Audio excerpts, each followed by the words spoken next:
bila nanti perkataan saya salah atau tidak berkenan. Yang ingin saya tanyakan tadi masalah termasuk juga keyakinan, untuk mempertahankan suatu keyakinan.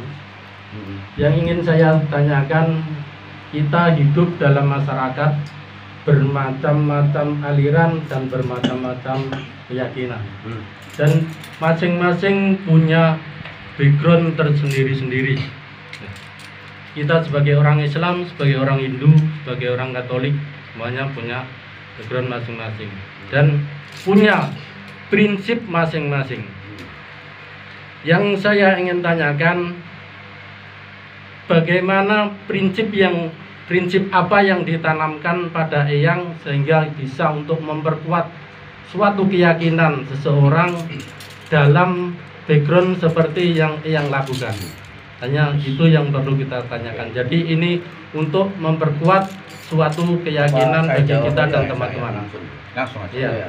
Ya, itu yang terima kasih. Oke, pertanyaan yang cantik sekali. Iya, bagus. Bagus sekali. Dan yang perlu diketahui, ya, kalau ditanya bagaimana keyakinan yang tidak punya lagi keyakinan. Orang yang masih punya keyakinan berarti belum tahu. Ya, kalau sampean belum tahu saya, maka sampean hanya punya keyakinan bagaimana waktu itu. Waktu itu mungkin orangnya baik, mungkin tidak. Keyakinan itu masih diantara baik dan tidak. Ya. Bagi orang-orang yang sudah keyakinan tuh di wilayah keyakinan itu masih ragu-ragu. Ada yang lebih tinggi dari keyakinan adalah iman. Iman itu lebih baik.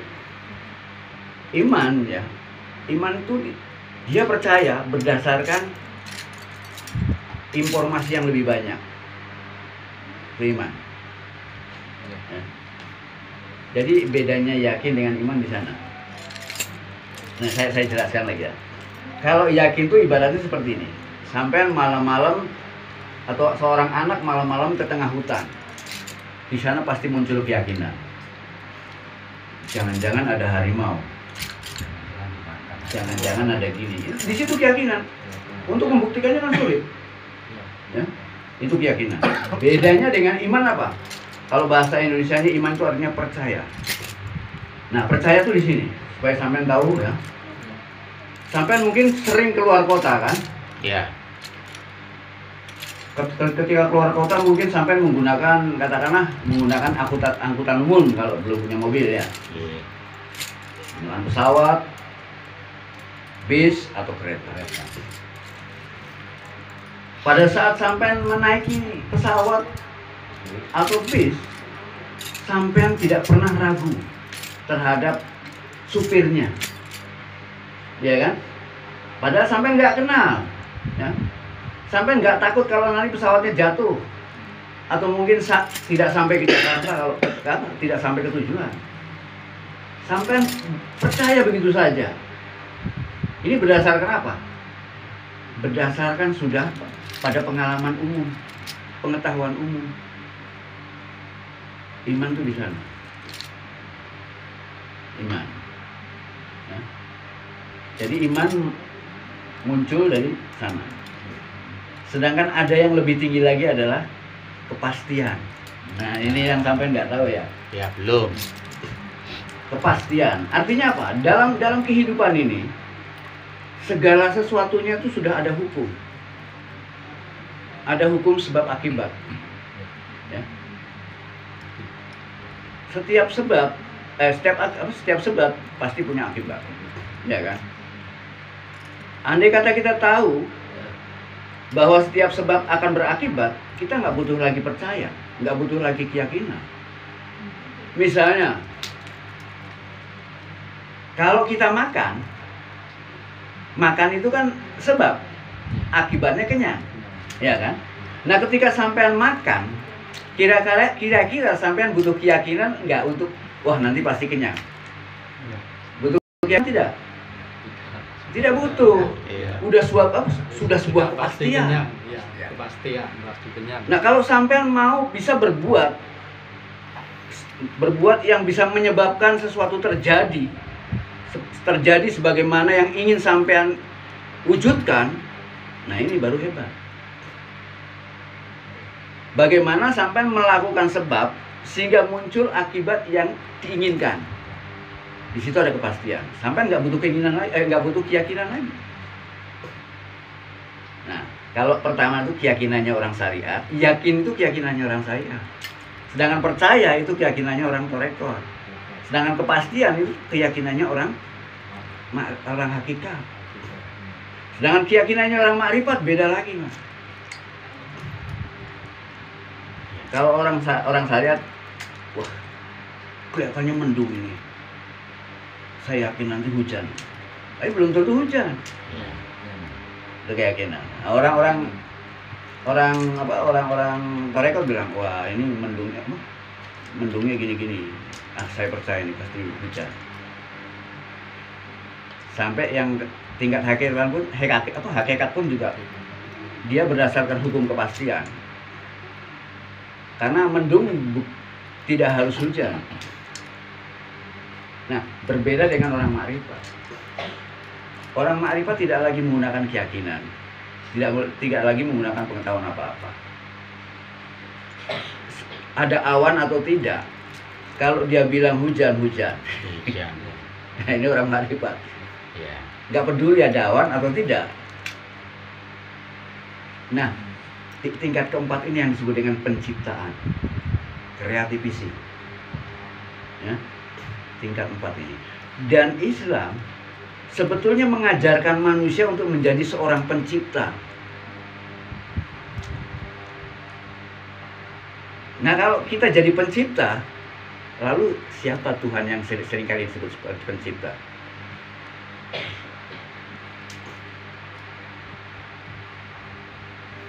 Ini. Ya. Coba sampean tahu apa yang disebut dengan apa artinya akhlak, coba. Ini jawabannya panjang ya. Gara-gara tanya keyakinan tadi. Ya nggak apa-apa, ini menjelaskan saja tentang bagaimana keyakinan dia. Karena dia udah nggak di wilayah itu lagi. Iya kan.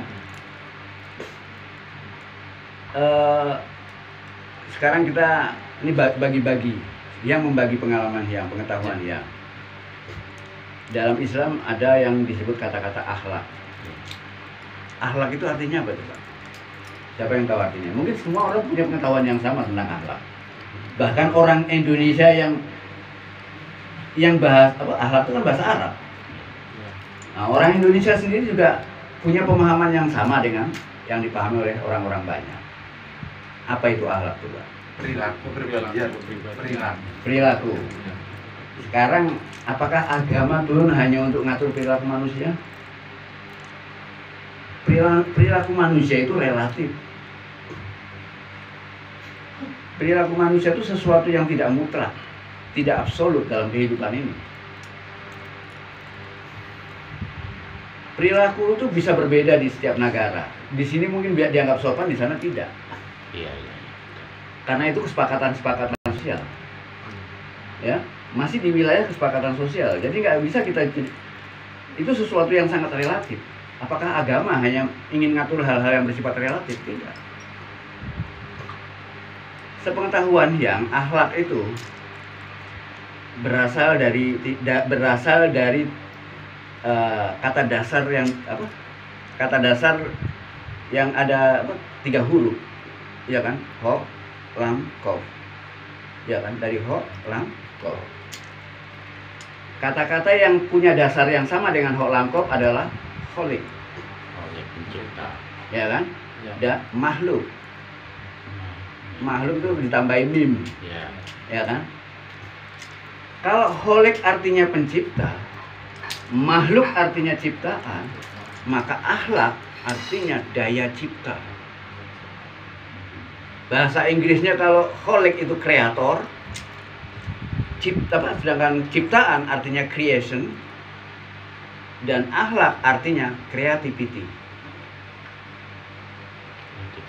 Nah ini orang banyak yang nggak tahu, bahkan orang Arab sekalipun, atau mungkin orang Arab tahu tapi disembunyikan. Takut kalau nanti kita sudah ahli mencipta, kita jadi pencipta. Daya cipta. Tidak aku turunkan agama ini kecuali untuk membenahi, untuk membangun daya cipta manusia. Agar manusia dengan daya ciptanya mampu menciptakan hal-hal yang baru. Baik itu di bidang ekonomi, di bidang moral, di bidang ketatanegaraan, di bidang semua bidang. Bukan hanya perilaku saja. Ya, betul. Hah? Iya. Paham. Jadi Tuhan mengharapkan kita mampu menjadi pencipta yang mampu menciptakan hal-hal yang baru. Masa kita kalah dengan ilmu pengetahuan, kalah dengan laptop yang tiap hari dia punya muncul generasi-generasi baru. Iya. Masa kita masih jadul terus? Iya. Harus ada dalam diri kita tuh yang mana yang harus jadul dan mana yang harus baru. Iya kan? Iya. Kayak mangga ya, pohon mangga. Kalau kita lihat pohon mangga, yang nampak itu berubah-ubah terus. Dari mulai biji sampai besar. Perubahannya sangat drastis dan liar. Ya kan? Namun perlu diingat, perubahan yang nampak tadi tidak merubah yang ada di dalam. Dari mulai biji dia tetap mangga, sampai besar dia tetap mangga. Kalau dia berubah jadi duren, nah itu yang udah nggak keluar dari jati dirinya. Oh iya. Betul. Ya? Betul. Jadi kita harus tahu bahwa dalam diri kita ada yang harus berubah dan ada yang harus tidak berubah. Iya. Kebudayaan pun juga harus di sana. Budaya yang berubah itu budaya, tapi akar budaya yang harus kita cari. Orang kalau mengetahui budaya tanpa mengetahui akarnya, maka yang tumbuh dia nggak tahu. Karena budaya itu yang tumbuh di atas, nampak, akarnya nggak tahu dari mana. Kalau akarnya tidak tahu, terus pohon apa namanya? Mangga atau durian? Iya. Jati diri kita ada pada akar. Jadi kalau kita ingin mempertahankan budaya, yang dipertahankan bukan budayanya, akar budayanya.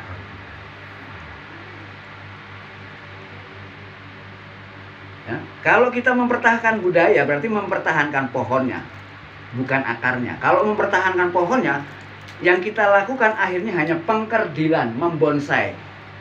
Yang kita lakukan hanya membonsai budaya. Apakah seperti itu? Tidak.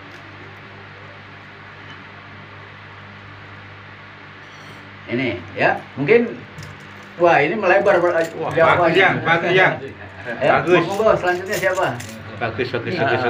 Iya, terima kasih Yang atas penjelasannya kaitannya dengan pertanyaan Ustadz Yaman terkait dengan keyakinan yang berbeda-beda. Itu tadi sudah sedikit banyak mendapatkan penjelasan dari Yang Wildo. Selanjutnya yaitu pertanyaan yang kedua kepada Ustadz Nur Yakin, kami persilakan. Monggo. Assalamualaikum warahmatullahi wabarakatuh. Waalaikumsalam. Mungkin suaranya biar Agak keras. si keras, suaranya menggema ya. Iya. Mungkin pakai ini barangkali. Cek. Suaranya menggema dari Cek 1 2 3. Iya. Alhamdulillah wa syukurillah pada malam hari ini kita sangat bersyukur, utamanya saya pribadi yang selama ini belum pernah bertemu dengan Yang. Mudah-mudahan ini merupakan inspirasi kita semuanya. Amin. Karena model penampilan yang sangat nyentrik tapi ternyata luar biasa, ini yang kita kagumi. Ya. Pertanyaan saya langsung saja karena saya sebagai santri di sini. Iya. mengaji, menimba ilmu. Tentunya kami ingin memperdalam, utamanya yang pertama, apa hubungannya agama dengan ilmu kanuragan. Ini kami kan tidak begitu paham di situ. Sehingga nanti kalau kita sudah tahu, tentunya kan kita mendapat bimbingan sehingga lebih berhati-hati, jangan sampai salah jalan. Jadi ilmu agama tentunya di sini mayoritas agama Islam yang mudah-mudahan nanti ada pencerahan dari Bu Tapi kalau ilmu kanuragan, kami pribadi sangat awam. Yang kedua, apakah perlu kita sebagai orang yang mempunyai keyakinan itu memerlukan madhab atau aliran? Aliran yang mana yang kita itu mungkin perlu pencerahan. Oke. Matur suwun. Akhiri wassalamualaikum warahmatullahi wabarakatuh. Nanti tolong diingatkan pertanyaannya ya. Iya, yang Agama dan kanuragan. Agama dan kanuragan. Ya. Apa kaitannya gitu? Hubungannya. Sebetulnya tidak ada kaitannya sama sekali. Ya. Sebetulnya tidak ada kaitannya sama sekali. Yang jelaskan. Tapi nanti bisa tahu di mana keterkaitannya ya. Secara substansial tidak ada kaitannya sama sekali. Nanti yang jelaskan lebih jauh. Ya. Agama adalah merupakan tuntunan awal bagi manusia di awal kehidupannya. Ya, perhatikan. Agama adalah merupakan tuntunan pertama yang diterima manusia di awal kehidupannya. Otomatis di masa kanak-kanaknya. Ingat, ya, agama itu hanya untuk anak-anak. Ini, jangan salah paham, jangan salah kaprah. Dan itu ada mungkin ayatnya atau mungkin hadisnya yang mengatakan bahwa bayi manusia itu seperti kertas putih. Orang tuanya lah yang membuat dia jadi merah, hitam atau kuning. Ya. Bayi itu suci murni. Orang tuanya lah yang membuat dia jadi Kristen, Hindu, Buddha, atau menjadi ateis. Ya. Oleh karena itu kalau kita berangkat dari sini, ateis pun jadi agama. Kalau anak-anaknya yang bimbing orang tuanya yang ateis. Iya. Iya kan? Karena itu merupakan tuntunan awal. Ya. Manusia di awal kehidupannya sebagai anak-anak yang belum punya pengetahuan sama sekali, belum punya pengalaman sama sekali. Semua yang diterimanya masih baru. Otomatis pengetahuan yang kita sampaikan kepada anak-anak kita batasi, kita bungkus.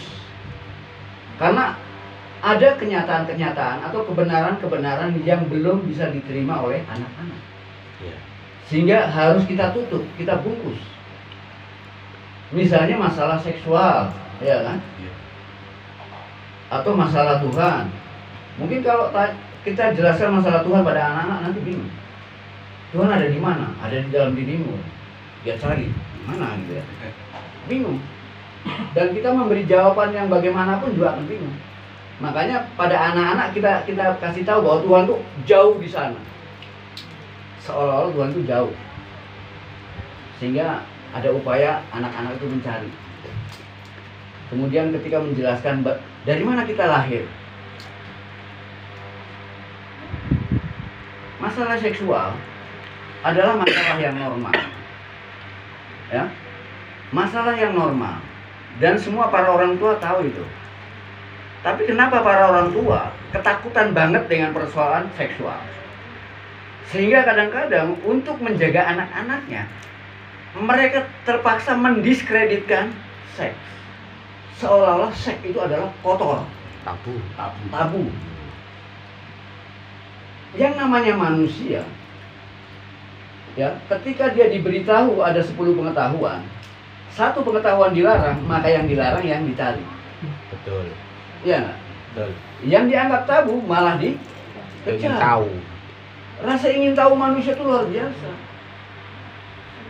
Harusnya kita mengajari anak-anak tentang seksualitas secara ilmiah. Banyak contoh yang kita bisa banyak contoh yang bisa kita jadi atau kita berikan pada anak-anak tentang bagaimana kamu lahir dari orang tua. Dia bisa melihat peliharaan yang namanya kucing, kambing, Ya. sapi. Dia tahu bagaimana anak-anak kucing itu lahir dari ibunya. Itu bisa kita jadikan contoh. Kelahiranmu pun nggak jauh dari itu. Dan kita nggak perlu takut. Beritahukan pada mereka, Yang bisa punya anak hanya yang sudah dewasa. Kalau anak-anak punya anak gimana kira-kira? Logikanya anak-anak dibangkitkan. Kalau anak-anak punya anak gimana kira-kira? Ya nggak bisa. Nah, logika anak muncul nggak bisa. Oh, anak ini masih menyusu, bagaimana bisa menyusui lagi? Logika anak muncul. Anak-anak akan tahu secara ilmiah dengan baik bahwa hubungan seks hanya bisa dilakukan bagi mereka yang sudah layak, pantas, agar menghasilkan generasi-generasi yang canggih. Tapi kalau kita larang, kita diskreditkan seksual, pada akhirnya anak-anak akhirnya berusaha untuk menerjang. Dalam menerjang ini pun juga gampang karena orang-orang tua yang kelaparan juga banyak. Iya. Anak-anak ini seringkali dijadikan sasaran sama orang-orang tua yang kelaparan seks, iya kan? Iya. Akhirnya jadi sasaran. Makanya anak-anak ini harus kita cerdaskan dengan ilmu pengetahuan. Zaman ini harus kita buka. Tinggal tergantung bagaimana memperkenalkan itu pada anak-anak. Ya, orang tua harus cerdas. Kemudian tadi masalah apa tuh? Kanuragan. Sampai ke sini. Jadi agama itu hanya untuk anak-anak karena terbatas. Ya. Agama itu bagian dari spiritualitas. Bagian dari spiritualitas. Seluruh nabi, ya, nabi-nabi, Rasul, Buddha, Siwa, Yesus, siapapun, semuanya adalah tokoh-tokoh spiritualitas. Mereka tokoh spiritualitas jati. Ya. Mereka hanya mengajarkan itu. Namun, ketika mereka ingin mengajarkan pada manusia, nah, manusia ini berkelas. Kecerdasan manusia juga sesuai dengan kelasnya. Manusia dibagi menjadi 4 kelas. Ada kelas anak-anak, kelas remaja, kelas dewasa, kelas tua. Untuk memberikan pengetahuan pada mereka yang kelasnya berbeda, ya tidak sama. Di sanalah akhirnya muncul syariat untuk anak-anak, torekot untuk remaja, hakikat untuk dewasa, makrifat untuk masa tua. Iya. Harusnya orang yang sudah tua makrifat, tapi tidak. Kita sampai tua tetap syariat. Ini kan celaka. Masa kita dari kecil kita hanya ditawari dengan bungkusan dan kita nggak berani membongkar bungkusannya. Akhirnya kita nggak pernah tahu isinya. Karena nggak pernah tahu isinya, akhirnya masing-masing kelompok mencoba untuk menduga-duga. Akhirnya muncullah berbagai macam aliran pemahaman karena hanya menduga-duga. Maka seringkali dikatakan bahwa Islam, bahkan bukan hanya Islam, seluruh agama ketika turun ke alam semesta ini, masuk ke alam manusia, mereka pecah menjadi 73. Semuanya sesat kata Nabi, yang benar satu. Yang mana yang benar? Semua aliran sesat, semua aliran salah, karena semua aliran bersumber dari pikiran para pencetusnya. Semua aliran bersumber dari pikiran para pencetus atau para pemimpinnya, alirannya. Jadi kalau kita ingin kembali, ya, kepada ajaran murni, kembalinya ke langit. Kembalinya ke langit. Apa itu langit? Langit adalah bahasa kitab suci. Artinya langit adalah kenyataan yang sebenarnya. Kitab suci Al-Quran sebelumnya hanya kenyataan yang sebenarnya, tidak tertulis. Iya. Tapi manakala ingin kita sampaikan kepada manusia, maka dia harus ditulis. Masuk ke dalam bahasa manusia. Ketika masuk ke dalam bahasa manusia, kitab suci menjadi terbatas. Dia menjadi konsep dualitas. Dan kita terjebak oleh bahasa. Jadi kalau kita ingin kembali kepada ajaran murni, maka jangan berhenti di syariat. Capailah makrifat. Karena di ujung makrifat kita akan mengetahui kemurnian agama. Dan kemurnian agama semuanya sama. Yang berbeda hanya bungkusannya saja di tingkat syariat. Bungkusannya beda-beda, mereknya beda-beda. Tapi kalau cuma sayangnya para penganut syariat mereka sayang dengan bungkusannya, nggak mau bongkar, takut rusak katanya. Karena bungkusan itu identitas. Iya. Berarti kita nggak punya identitas. Mereka takut dengan identitas. Kalau Hyang nggak takut, disebut kafir atau enggak, disebut apa saja nggak takut. Yang tahu Hyang kan hanya Hyang dan Tuhan. Nggak peduli apa kata orang. betul. Hah? Iya. Yang penting kan aku nggak merugikan siapapun. Malah orang-orang yang seringkali merugikan Hyang dengan cara apa? Ngerangsani, ya kan? Kalau Hyang nggak pernah merugikan orang. Rasa nih. Ya, tapi ya nggak apa-apa, biarin saja. Tapi kalau ada orang yang merasa dirugikan dengan Hyang, datang. Hyang akan ganti apa kerugianmu? Iya, kan gitu. Iya. Jadi masalah aliran pemahaman mungkin sudah bisa dijawab. Jadi kalau kita ingin kembali ke ajaran murni, maka capailah makrifat. Makrifat adalah spiritualitas. Orang yang sudah mencapai makrifat jelas sudah meninggalkan syariat. Tapi bukan dalam pengertian meninggalkan total ya. Yang namanya syariat itu hanya tuntunan pertama. Hanya tuntunan pertama. Seperti anak-anak yang belum bisa berjalan. Ya, manusia itu kalau nggak pernah dituntun oleh agama, maka tidak akan pernah jadi manusia. Betul. Karena yang namanya manusia itu hakikatnya binatang. Dan agama selamanya dibutuhkan oleh manusia, selama masih ada kelahiran. Selama masih ada kelahiran. Tapi dia hanya dibatasi untuk anak-anak.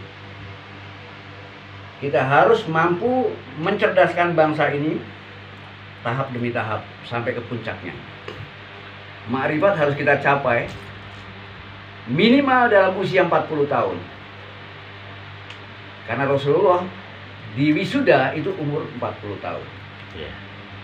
Nah kalau kita udah umur 60 tahun masih syariat, waduh, Kacau. Nah, perlu hidup kembali ya. Reinkarnasi mana? Untuk anu. mengulang kembali. Nah, mengulang kembali, apa istilahnya nggak naik kelas soalnya. Kalau nggak naik kelas ya harus ngulang lagi. Ya, jadi carilah kebenaran ini sampai ke sumbernya. Langit. Sumber kebenaran adalah kenyataan. Sedangkan aliran pemahaman sumbernya adalah pikiran. Semua yang bersumber pikiran palsu. Iya. Hancurkan semua pemahaman hancurkan karena dia penghalang untuk mencapai kebenaran yang sebenarnya. Jadi kalau kita ingin tahu, hancurkan semua pemahaman. Kecuali pemahaman yang berpijak pada kenyataan. Kalau yang misalnya mengatakan api itu panas, itu pendapatnya siapa? Itu pendapat Hyang atau pendapat orang-orang? Api itu panas adalah kenyataan itu sendiri. Iya, kenyataannya. Hanya saja sampean kan tahu api itu panas, tapi Tuhan itu ada, sampean kan baru wacana. Baru pengetahuan, belum pengalaman. Ya, semua yang diberitakan di kitab suci baru pernyataan-pernyataan. Harusnya sampai semua itu mampu mencari kenyataannya. Bisa Membuktikannya. Ibarat api harus menyentuh panasnya. Kalau belum menyentuh panasnya, belum hakul yakin. Hanya masih melihat, masih ainul yakin, bisa dibohongi. Iya. Mungkin lihat di TV, Fata Morgana. Sekarang banyak sekali animasi segala macam. Hah? Jadi capailah sampai ke tingkat hakul yakin. Hak. Menyentuhnya, mengalaminya. Oleh karena itu Tuhan harus dijumpai. Tuhan harus betul-betul disaksikan. Kalau sampean bersaksi ya, tiada Tuhan selain Allah dan Muhammad utusan Allah, itu harus betul-betul bersaksi. Kalau sampean mengatakan bersaksi tapi tidak ada yang disaksikan, apa namanya? Kalau sampean telepon tapi tidak ada yang ditelepon, apa namanya? Kalau sampean sembahyang tapi nggak tahu siapa yang disembah, apa namanya? Iya. Ayo, ini kalau ngundang Hyang ya seperti ini nih. Karena gelarnya Hyang tuh Grandmaster Destroyer, penghancur. Hancurkan. Kalau ingin merdeka, hancurkan semua keterikatan, termasuk keyakinan-keyakinan yang dangkal. Ya. Keyakinan-keyakinan yang dangkal, keyakinan-keyakinan yang dibangun di masa kanak-kanak. Ya. Bayangkan, seekor anak gajah ketika dia masih kecil diikat di pohon yang mungkin pohon ini cukup kuat mengikat anak gajah, ya kan? Seiring waktu gajah ini besar, tapi sebelumnya gajah ini sudah berusaha untuk melepaskan diri dari ikatan. Mungkin ratusan kali dia membuktikan bahwa ikatannya kuat. Akhirnya muncul keyakinan bahwa saya tidak akan mungkin bisa melepaskan dari ikatan ini. Seiring waktu gajah ini besar, bahkan mungkin badannya lebih besar dari pohonnya. Andai kata dia bisa lari, pohonnya bisa tumbang. Tapi keyakinan dari kecil yang terbangun membuat dia tidak mau berupaya. Tetap. Nah ini keyakinan manusia kebanyakan di tingkat syariat seperti ini. Kapan gajah ini akan sadar siapa dirinya? Dia baru sadar kalau ada bahaya. Kalau ada bahaya, mungkin hidupnya terancam, entah itu terancam dengan bencana alam atau terancam dengan binatang lain yang lebih besar. Kemungkinan dia akan melawan atau lari, dan ketika lari mungkin pohon itu akan tercerabut. Baru dia menyadari, oh ternyata aku lebih kuat dari pohon. Pengetahuanku yang pertama adalah salah. Di sana mulai tumbuh. Nah, disinilah seharusnya kita memahami siapa jati diri kita yang sebenarnya. Jangan terkungkung oleh keyakinan-keyakinan yang dangkal. Ya. Manusia itu boleh dibilang anak Tuhan. Yang lahir ke bumi ini dipiara sama ibu setan. Ya, anak Tuhan yang dipelihara oleh ibu setan. Anak langit yang dipelihara oleh ibu bumi, ya. Atau anak kambing yang dipelihara atau anak singa yang dipelihara oleh ibu kambing. Anak singa dipelihara oleh ibu kambing, jadi kambing nggak? Jadi kambing dia, tiap hari mengembik dia. Dia nggak tahu siapa dirinya. Bagaimana caranya dia mengetahui? Ya harus ada bahaya. Bahaya yang mengancam dirinya mungkin membuat dia ketakutan karena dia dari kecil sudah dididik jadi kambing. Kamu kalau melihat singa, kamu harus lari. Dia berbahaya, percuma. Kan didik kambing kan gitu.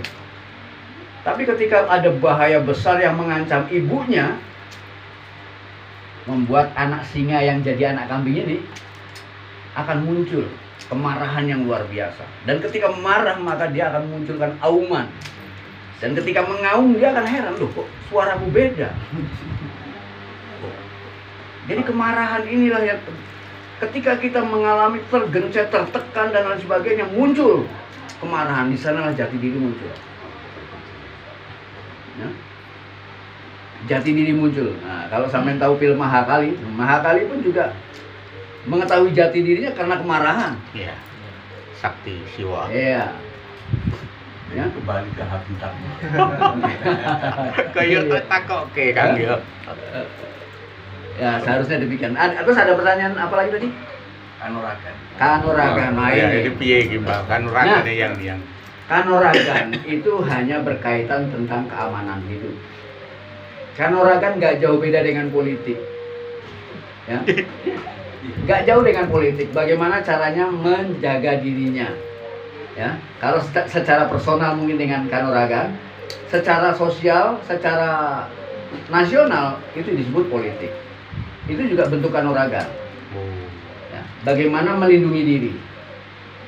Ya, itu sebagai wujud bagaimana menjaga diri dari serangan-serangan yang bersifat fisik. Sangat fisik. Karena kanuragan itu sangat fisik sekali. Dia bukan spiritual. Mungkin dia fisik, mungkin dia di atas fisik biasa ya. Ada sentuhan-sentuhan metafisiknya, sentuhan-sentuhan keyakinan. Nah, sentuhan-sentuhan keyakinan ini akan memacu.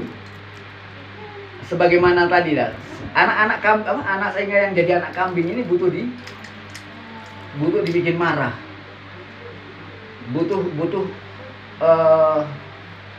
seolah-olah dia punya musuh besar yang harus dihadapi. Dia harus berani melawan musuh besar ini. Sekalipun pada akhirnya diberitahu bahwa musuh besarmu ada di dalam dirimu sendiri. Jadi kanuragan hanya sebatas itu saja. Pada tingkat spiritualitas kita malah nggak butuh itu. Keyakinan spiritualitas itu ya, yang perlu kita waspadai bukan di luar. Yang perlu diwaspadai adalah di dalam. Karena ya semua yang terjadi di luar dari dalam.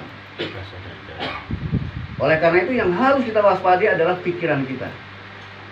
Maka pengertian takwa bukan takut pada Tuhan.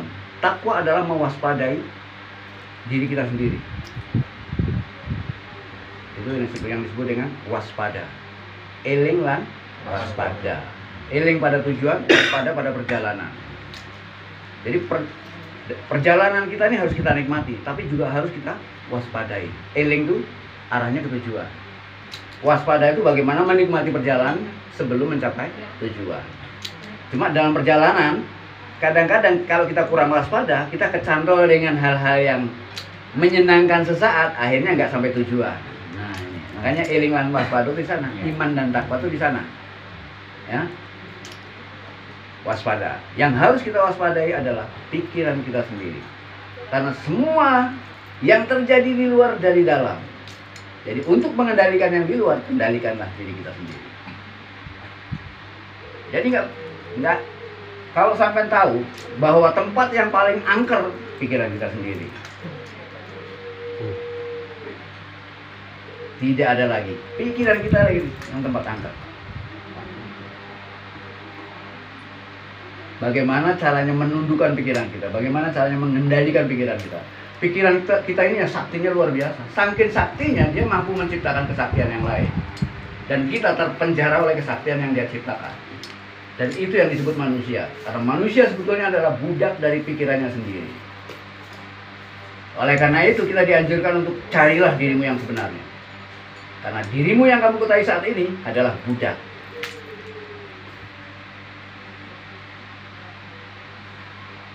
Man arofa nafsahu waqad arofa robbahu. Karena yang bisa berkenalan dengan Tuhan hanya dirimu yang sebenarnya, bukan dirimu yang saat ini. Kalau kamu belum kenal dirimu, kamu tidak akan pernah kenal Tuhan. Maka Tuhan adalah merupakan kenyataan, merupakan substansi yang bisa ditemui siapa saja. Selama kita sudah mampu mengangkat diri kita ke puncak kesadaran tertinggi.